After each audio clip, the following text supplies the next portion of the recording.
Hi, this is Julia Waldorf, juliawaldorf.com, and I have Rick Abbott here in San Luis Obispo at the Grange, who is feeding a lot of people the day before Thanksgiving. So, how many turkeys did you cook? We prepared and cooked 130 turkeys. All right, and how many meals have you made? We've prepared food for approximately 2,000 meals. Okay. So far it's 3 o'clock in the afternoon, and so far we've fed about 1,500 meals. So in the next couple of hours we should feed another 500 meals. Okay, great, good. And so where does this all go to? How all the people that are eating are just the community, or? You know, we expect it really started 42 years ago. Maxine Lewis, the local woman, decided that people needed to have Thanksgiving dinner for those who were homeless or who were less fortunate. And so she started grassroots to annual Thanksgiving community dinner. And it has expanded and been going for 42 years. And it really is intended not only to help those who are less fortunate as far as the homeless, but also those that are just don't have other people to spend Thanksgiving with. And so we get a lot of people who live by themselves or who, you know, an older couple that might come because they don't have anyone to spend Thanksgiving, and we invite them to sit around the table and break bread together and enjoy the experience of community. And that's part of it. I think there's even a bigger part in one way, and that is of all the volunteers that come out. Yesterday, as we were preparing chopping celery and chopping onions, you know, thousands of things, people would say, you know, I could bring my Cuisinart and do this so fast. And I said, but that's not the point. The point is to sit across the table and to chop onions with your neighbor. And to experience that with your children.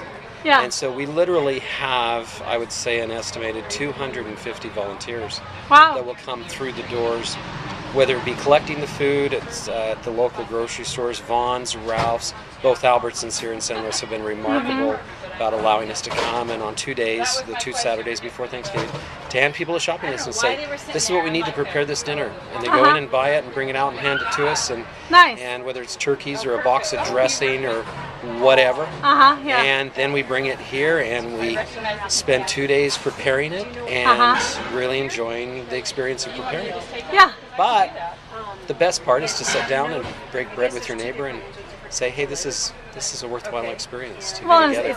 It's a total worthwhile community that every community actually does, probably at some level, and you guys are at the grassroots. Exactly, and it really is. And what's the organization again? Grassroots 2. Grassroots 2. And is there a website or anything like that? No, we're working on that. Oh yeah? Okay, well.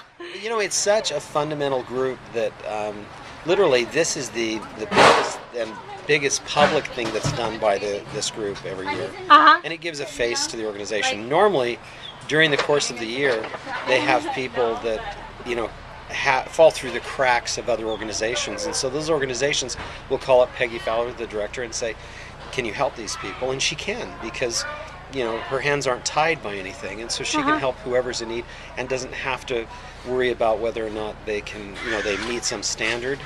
If they need help, they can get help. And so it's a remarkable thing. But it's very low key in the sense that it's operating by one woman. They used to have an office, and then they decided spending $10,000 a year on an office that could feed a lot of people. And so they got rid of that and just had a cell phone, and so it's very, very, very low key. Okay, great. Because the money goes, and the food and everything directly gets done to the people. People in need. Great. Well, thanks, Rick. And you're welcome. What are you thankful for? I am thankful for community. I'm thankful to come every year and to see the goodness in people. And to know that the rising generation really does care.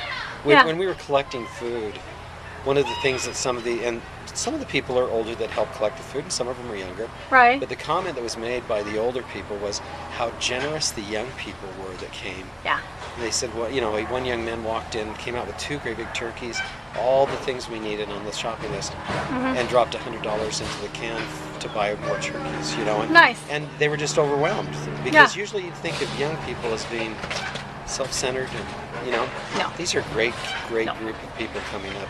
Young people are very generous. They're not materialistic at all, and they're very generous from what I can see of it. I agree with that, and that's been that's been a really wonderful thing to see. Yeah. You know, Yeah. it really increases your faith in the next generation. Yeah. That's good. That they're going to take over for it, because I'm tired. Yeah.